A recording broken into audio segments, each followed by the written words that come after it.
తెలుసును ప్రకటన చేయుచుండగా దేవుడు నీకు క్రొత్త మనసు ఇస్తాడు. స్తోత్ర స్తోత్ర.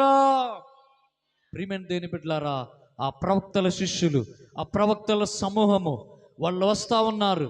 వాళ్ళు సితారా అవన్నీ కూడా తీసుకొని, పిల్లన గురువు తీసుకొని వాళ్ళు పాటలు పాడుతూ, దేవుణ్ణి స్తుతిస్తూ, దేవుణ్ణి ఆరాధిస్తూ, దేవుని నామాన్ని మహిమపరుస్తూ వాళ్ళు వస్తూ ఉన్న సమయంలో సౌలు కూడా వాళ్ళతో పాటు కలిసి ఆయన కూడా ప్రకటన చేయటం మొదలుపెట్టాడు. దేవుని నామానికి స్తోత్రం. వాళ్ళతో పాటు కలిసి ప్రకటన చేయుచుండగా సౌలుకి ప్రియమైన వాళ్ళరా కొత్త మనసు వచ్చేసేసింది. స్తోత్రం.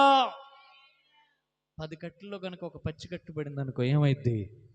అది కూడా పచ్చికట్టు కూడా దెబ్బకి కాలిపోద్ది. ప్రియమైన వాళ్ళరా, మండే వాళ్ళతో పాటుగా మనం కూడా ఉంటే మనం కూడా మండుతాం. ఆమేన్.